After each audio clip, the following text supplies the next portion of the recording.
اللہم صلی علی سیدنا محمد۔ آج کا سبق سورہ اعراف کی آیت نمبر 145 سے ہے۔ اعوذ باللہ من الشیطان الرجیم، بسم اللہ الرحمن الرحیم۔ وَكَتَبْنَا لَهُ فِي الْأَلْوَاحِ مِنْ كُلِّ شَيْءٍ مَوْعِظَةً وَتَفْصِيلًا لِكُلِّ شَيْءٍ فَخُذْهَا بِقُوَّةٍ وَأْمُرْ قَوْمَكَ يَأْخُذُوا بِأَحْسَنِهَا سَأُرِيكُمْ دَارَ الْفَاسِقِينَ۔ وَكَتَبْنَا، اور ہم نے لکھ دی، یہ لکھ کر دی، لہو موسیٰ کو، فی الالواح تختیوں میں، من کل شیء ہر چیز کی، موعظۃ نصیحت، و تفصیل اور تفصیل، لکل شیء ہر چیز کی، فخذھا تو اس کو لیجئے، بقوۃ طاقت سے، قوت سے، وامر اور حکم دیجئے، قومک اپنی قوم کو، یاخذو کہ وہ لیں، باحسنھا اس کی سب سے اچھی چیزوں کو، جو اس کے اچھے اچھے احکام کو، سأریکم میں ان قریب تمہیں دکھاؤں گا، دار الفاسقین نافرمان لوگوں کے گھر۔ اور ہم نے تختیوں پر ہر قسم کی نصیحت اور ہر چیز کی تفصیل ان کو لکھ کر دی کہ تم ان کو پوری طاقت سے پکڑ لو اور اپنی قوم کو حکم دو کہ ان کے اچھے اچھے احکام پر عمل کریں۔ اور اب بہت جلد تم لوگوں کو ان نافرمانوں کے گھر دکھاؤں گا۔ سأصرف عن آیاتی الذین یتکبرون فی الارض بغیر الحق، سأصرف میں ہٹا دوں گا، عن آیاتی اپنی آیات سے، الذین ان لوگوں کو، یتکبرون جو تکبر کرتے ہیں، فی الارض زمین میں، بغیر الحق نہ حق، وإن یروا اگر وہ دیکھ لیں، کل آیت ہر آیت، لا یؤمنون بہا اس پر ایمان نہیں لائیں گے، وإن یروا اگر وہ دیکھ لیں، سبیل الرشد ہدایت کا راستہ، لا یتخذوہ سبیلا اسے راستہ نہیں بنائیں گے، وإن یروا اور اگر وہ دیکھ لیں، سبیل الغی گمراہی کا راستہ، یتخذوہ سبیلا اسے اپنا راستہ بنا لیں گے، ذالک بأنہم یہ اس وجہ سے کہ ان لوگوں نے، کذبوا بآیاتنا ہماری آیات کو جھٹلایا، وکانوا عنہا غافلین اور وہ ان سے غافل تھے۔ میں ایسے لوگوں کو اپنے احکام سے ہٹا دوں گا، یا اپنی آیات سے ہٹا دوں گا،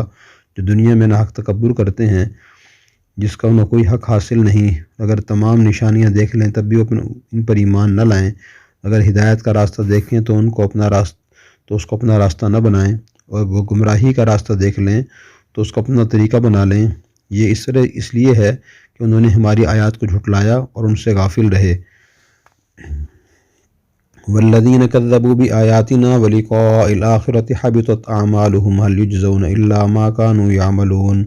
والذین وہ لوگ، کذبوا جنہوں نے جھٹلایا، بآیاتنا ہماری آیات کو، ولقاء الآخرہ اور آخرت کی ملاقات کو، حبطت اعمالهم ان کے اعمال ضائع ہو گئے، هل یجزون وہ نہیں بدلہ دیے جائیں گے، الا مگر ما كانوا یعملون اسی کا جو عمل کرتے تھے۔ اور جن لوگوں نے ہماری آیات کو اور قیامت کے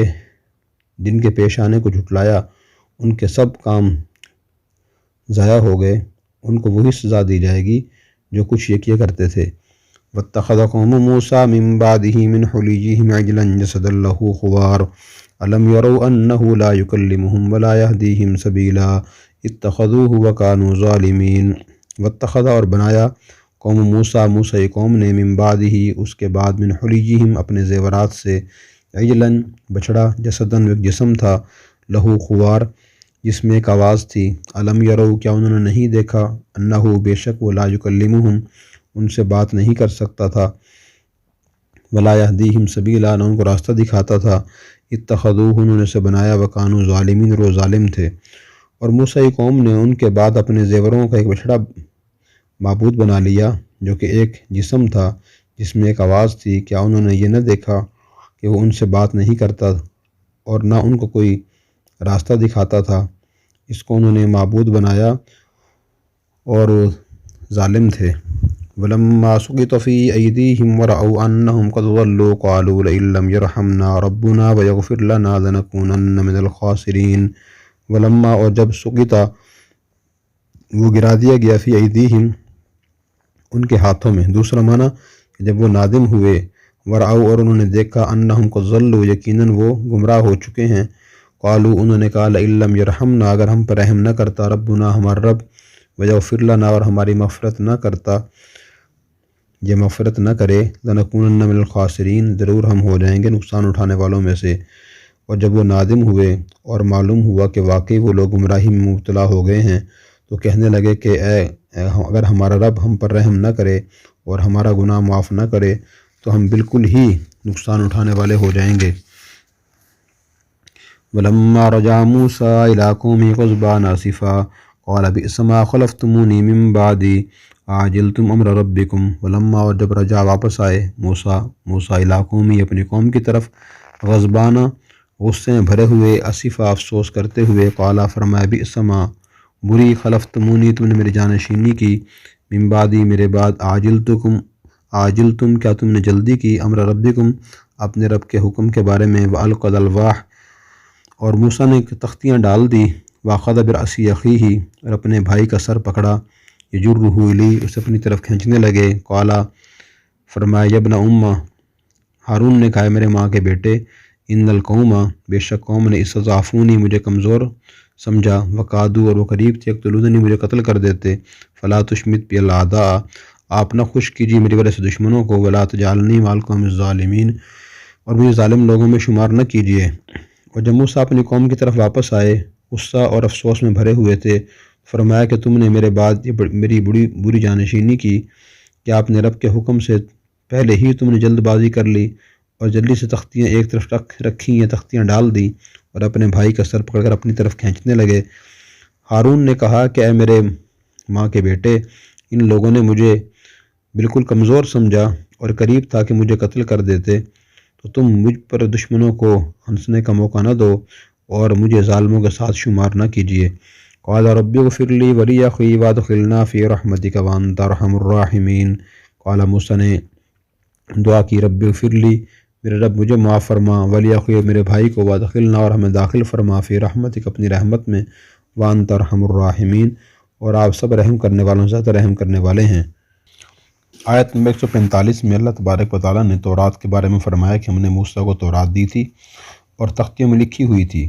تختیاں کیسی تھی، کس چیز کی بنی ہوئی تھی، کسی صحیح روایت میں یا قرآن کریم میں اس کی وضاحت نہیں ہے، نہ اس کو جاننے کی ضرورت ہے۔ ان تختیوں میں کیا تھا؟ فرمایا من کل شیء، ہر چیز کے بارے میں نصیحت تھی، ہر چیز کی تفصیل تھی۔ ہر چیز کی تفصیل سے مراد یہ تھی یہ ہے کہ حلال و حرام، جائز ناجائز، صحیح غلط کے بارے میں جو دینی معلومات اور علم بنی اسرائیل کو ضرورت تھی، اللہ تعالیٰ نے وہ سارا علم اس میں لکھ دیا تھا۔ اور تورات آسمانی کتابوں میں سب سے بڑی کتاب تھی، اس میں اللہ تعالیٰ نے ہر چیز تفصیل بیان فرمائی تھی۔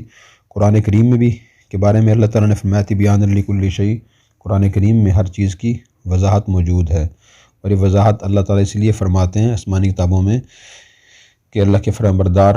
بندے اور مسلمان بندے اپنی زندگی ان تفصیلات کی روشنی میں گزارنے کی کوشش کریں۔ پھر اللہ تعالیٰ نے موسیٰ علیہ السلام سے فرمایا، فخذھا بقوۃ، آپ اس کتاب کو مضبوطی سے پکڑیے، مضبوطی سے پکڑنے سے مراد اچھی طرح پڑھ کر سمجھیے، اور وَأْمُرْ قَوْمَكَ يَأْخُذُوا بِأَحْسَنِهَا، اور اپنی قوم کو بھی یعنی بنی اسرائیل کو اس کا حکم دیجیے کہ وہ اس کی احسن سب سے اچھی باتوں کو لے۔ سب سے اچھی باتوں سے مراد یہ ہے کہ شریعت میں کچھ چیزیں جائز ہوتی ہیں، کچھ افضل ہوتی ہیں، کچھ احکام جائز، کچھ احکام افضل ہوتے ہیں، تو بہتر طریقہ یہ ہے کہ ہر مسلمان اس کے جو افضل اعمال ان پر عمل کرنے کی کوشش کرے۔ مثلاً زیادتی کرنے والے سے انتقام لینے کی اجازت بھی ہے، اور صبر کی بھی اجازت، صبر کی ترغیب دی گئی ہے۔ انتقام کی ترغیب نہیں دی گئی، انتقام کی اجازت دی گئی ہے، اور صبر کی ترغیب دی گئی ہے۔ تو ایسے موقع پر حتی صبر کی کوشش کرنی چاہیے۔ اسی طرح قرض خواہ سے اپنا دیا ہوا قرضہ، مقروض سے اپنا قرضہ وصول کرنا جائز ہے، لیکن مہلت دینے کی اور قرضہ معاف کرنے کی ترغیب دی گئی ہے۔ تو احسن حکم یہ ہے کہ قرضہ وصول کرنے میں مہلت دی جائے یا معاف کر دیا جائے، احسن سے یہ مراد ہے۔ تو قرآن کریم کے بارے میں بھی مسلمانوں کو یہ تدبر ہونا چاہیے کہ وہ دین کے بارے میں احسن پر عمل کریں، سب سے بہتر پر۔ جیسے دنیا کے بارے میں ایک مسلمان کوشش کرتا ہے، میرا جوتا، میرا کپڑا، میرے کھانے پینے کی اشیاء اور میرا مکان، میری سواری بہت اچھی ہونی چاہیے۔ اسی طرح دین کے جو بہت اچھے احکام ہیں ان پر اور بہت اچھے طریقے سے عمل کرنے کی کوشش کرنی چاہیے۔ پھر اس کے بعد فرمایا کہ میں تم لوگوں کو نافرمانوں کے گھر دکھاؤں گا۔ نافرمانوں کے گھر سے مراد مفسرین نے فرمایا کہ بنی اسرائیل کو یہ اللہ تعالیٰ فرما رہے تھے کہ فلسطین میں تمہیں غلبہ اور فتح عطا کروں گا، یا فاسقین گھر سے مراد ملک شام کا علاقہ ہے کہ وہاں قوم عمالقہ پر آپ کو فتح عطا کروں گا، واللہ عالم۔ پھر اس کے بعد آیت نمبر 146 میں یہ فرمایا کہ اللہ تعالیٰ فرما رہے ہیں میں اپنی آیات سے متکبر لوگوں کو ہٹا دوں گا۔ ہٹانے سے مراد یہ ہے کہ وہ اللہ کے آیات اور احکام کی طرف متوجہ نہیں ہوں گے، انہیں نہیں سمجھیں گے، نہ ان پر ایمان لائیں گے، نہ عمل کریں گے۔ تکبر کی سزا یہی ہوتی ہے۔ تکبر کا مطلب حضور نے یہ بیان فرمایا کہ آدمی حق بات سے انکار کرے اور لوگوں کو حقیر سمجھے۔ یہ دو چیزیں تکبر کی علامات ہیں، اور تکبر ایک خیال ہے جو دل میں ہوتا ہے، اور اس کا مطلب یہ ہوتا ہے، وہ خیال وہ یہ ہوتا ہے کہ آدمی سوچتا ہے میں سب سے زیادہ اچھا ہوں، سب سے زیادہ نیک ہوں، اور سب سے زیادہ خوبصورت اور حسین ہوں، سب سے زیادہ دیندار اور نیک ہوں۔ تو یہ خیال برا ہے۔ دین ہمیں یہ کہتا ہے کہ اگر کسی آدمی کو اللہ تعالیٰ نے نیکی، دولت، صحت، حسن، طاقت عطا فرمائی ہے، وہ اس کو اللہ کی عطا سمجھے اور اپنے سے اوپر کے لوگوں کو بھی دیکھے۔ جب دیکھے گا تو پھر خود کو چھوٹا سمجھے گا۔ تکبر کی سزا یہ بیان کی گئی کہ اللہ تعالیٰ فرما رہے ہیں میں ایسے لوگوں کو اپنی آیات سے روک دیتا ہوں۔ ان کا پھر انجام یہ ہوتا ہے، اگر وہ اللہ کی ساری قدرت کی نشانیاں دیکھ لیں تب بھی ایمان نہیں لاتے، ہدایت کا راستہ دیکھیں اس پر چلتے نہیں، گمراہی کا راستہ دیکھیں اسے فوراً راستہ بنا لیتے ہیں اور اپنا لیتے ہیں۔ یہ اس وجہ سے کہ وہ ہماری آیات کا انکار کرتے ہیں اور وہ ہماری آیات سے غافل رہتے ہیں۔ تو تکبر سے بچنے کی دعا بھی کرنی چاہیے، اور عملی کوشش بھی یہ کرنی چاہیے کہ اگر دولت کی وجہ سے تکبر دل میں پیدا ہو تو اپنے سے زیادہ دولت مندوں کو دیکھیں اور سوچیں۔ علم اور تقوی اور نیکی کی وجہ سے تکبر دل میں پیدا ہو اور بڑائی کا خیال آئے تو پھر آدمی اپنے سے زیادہ صاحب علم اور تقوی لوگوں کو دیکھے تو پھر خود کو انسان چھوٹا سمجھے گا اور پھر اللہ کی آیات سے فائدہ اٹھائے گا۔ ورنہ اکثر معاشرے میں لوگ قرآن کریم کی آیات سے اور دین سے فائدہ نہیں اٹھاتے تکبر کی وجہ سے۔ وہ نیکیوں کی بات بہت سے لوگ سننا ہی پسند نہیں کرتے، تو تکبر سے اللہ تعالیٰ معاف فرمائے۔ نبی کریم صلی اللہ علیہ وسلم دعا فرمایا کرتے تھے اللہم اجعلنی فی عینی صغیرہ، یا اللہ مجھے اپنی نظر میں چھوٹا بنا دیجئے کہ میں خود کو چھوٹا دیکھوں۔ حضور چھوٹا سمجھتے تھے، یہ ہمارے سکھانے کے لیے بات فرمائی ہے۔ اور تکبر کا نقصان حضور نے بیان فرمایا، ایک نقصان یہ بیان فرمایا من تکبر وضاہ اللہ، جو شخص تکبر میں مبتلا ہوتا ہے اللہ اسے ذلیل فرماتے ہیں۔ اس کے بعد آیت نمبر 147 میں یہ فرمایا جو لوگ ہماری آیات کا انکار کرتے ہیں، جھٹلاتے ہیں، آخرت کے منکر ہیں، تو ان کے اعمال ضائع ہو جائیں گے، یعنی جو دنیا میں نیک عمل بھی کریں گے آخرت میں اچھا بدلہ نہیں ملے گا۔ ہاں جو برے اعمال کی ہیں ان کا بدلہ ان کو لازم ملے گا۔ پھر اس کے بعد آیت نمبر 148 میں اللہ تعالیٰ نے واقعہ بیان فرمایا جو قرآن کریم کی آیت میں بیان فرمایا ہے کہ جب موسیٰ علیہ السلام تورات لینے کے لیے کوہ طور پہ گئے تو سامری ایک بنی اسرائیل میں سنارا تھا، منافق تھا، اس نے کچھ زیورات کو پگھلا کر ایک بچڑا بنایا، اس میں سے ایک آواز بھی نکلتی تھی، اور انہیں لوگوں سے یہ کہا کہ موسیٰ تو بھول گئے، اللہ تو یہ ہے، اس کی عبادت کریں۔ تو کچھ لوگ بنی اسرائیل میں سے اس کی عبادت میں مبتلا ہو گئے، کچھ لوگوں نے عبادت نہ کی، عبادت کرنے والوں کو منع کیا، کچھ لوگوں نے منع بھی نہ کیا، عبادت بھی نہ کی۔ تو اللہ تعالیٰ نے موسیٰ علیہ السلام سے فرما دیا تھا کہ وہ لوگ بچڑے کی عبادت میں مبتلا ہو گئے ہیں۔ پھر فرمایا کہ وَلَا يَهْدِيهِمْ سَبِيلًا، بچڑا تو ان سے بات کرتا تھا، ان کو راستہ دکھاتا تھا، اور ان لوگوں نے جو بچڑے خدا بنائے ظالم لوگ تھے۔ جب موسیٰ علیہ السلام تشریف لایا بچڑا انہوں نے جلا کے یعنی وہ زیورات کا خول سب جو بنا ہوا تھا وہ جلایا اور اسے بہا دیا اور بکھیر دیا، تو پھر انہوں نے بنی اسرائیل سمجھ گئے انہم قد ضلوا، گمراہ ہو گئے تھے، ہم نے جو کیا وہ غلط کیا تھا۔ تو پھر انہوں نے دعا کی اللہ اگر ہم پر رحم نہیں فرمائیں گے، معاف نہیں فرمائیں گے تو ہم نقصان اٹھانے والے بن جائیں گے۔ پھر موسیٰ علیہ السلام نے جب کوہ طور صاحب تشریف لائے تو غصے بھرے ہوئے آئے، افسوس کرتے ہوئے آئے، قوم کو ڈانٹا کہ تم نے میرے بعد یہ کیا برا عمل کیا، تم نے اپنے رب کے حکم کا انتظار نہ کیا، تختیاں جلدی سے رکھ دی، اپنے بھائی ہارون کو سر پکڑ کے اپنی طرف کھینچا کہ تم نے کیوں قوم کو منع نہ کیا۔ تو انہوں نے عرض کیا کہ میرے ماں کے بیٹے، سبحان اللہ کیا پیارے الفاظ اور پیارا انداز تھا، میرے ماں کے بیٹے، بے شک قوم نے مجھے کمزور سمجھا، مجھے وہ قتل کر دیتے، تو آپ مجھے تکلیف پہنچا کر اور لڑائی کر کے دشمن کو خوش نہ کیجیے، مجھے ظالم قوم میں شمار نہ کیجیے، میں نے تو منع کیا تھا۔ تو اس میں ہمارے لیے سبق ہے کہ جب بھی گناہ دیکھیں تو ناراضگی، ناگواری اور پریشانی ہونی چاہیے، جیسے موسیٰ علیہ السلام نے قوم کو بچھڑے کی عبارت میں مبتلا دیکھا تو پریشان ہو گئے۔ دین کی خلاف ورزی ہوتے ہوئے، گناہ ہوتے ہوئے دیکھ کے غصہ نہ آنا، یہ بھی ایمان کی کمزوری کی علامت ہے۔ البتہ یہ غصہ بھی اعتدال کے اندر ہونا چاہیے۔ بالکل بد اخلاق بن جانا، زبان سے فحش گندی باتیں کہنا اور خلاف شرع کارروائی کرنا، یہ بھی دینداری کی علامت نہیں ہے۔ دوسری بات یہ سمجھ رہے کہ موسیٰ علیہ السلام اتنا ناراض ہوئے کہ بھائی کے سر کے بال پکڑ لیے، لیکن بھائی نے بڑے حلم اور بردباری کا مظاہرہ کیا کہ مجھے ظالموں میں شمار نہ کیجیے، میں نے منع کرنے کی کوشش کی تھی اور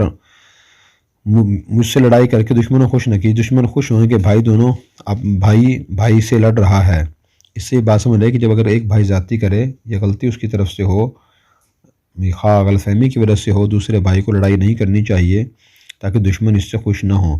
جب موسیٰ علیہ السلام نے ہارون السلام کی یہ بات سنی، دعا کی، یا اللہ مجھ سے جو کمی کوتاہی ہوئی ہے، میں نے بھائی کو پکڑ لیا اور زیادتی کی، مجھے معاف فرما، میرے بھائی کو معاف فرما، اپنے رحمت میں داخل فرما، یقیناً آپ سب سے زیادہ رحم فرمانے والے ہیں۔ تو دو بھائیوں کے اختلاف کی صورت میں موسیٰ علیہ السلام اور ہارون السلام کی یہ طرز عمل ہے، یہ ہمارے لیے بہت بڑی نشانی اور سبق آموز ہے۔ اللہ عمل کی توفیق عطا فرمائے۔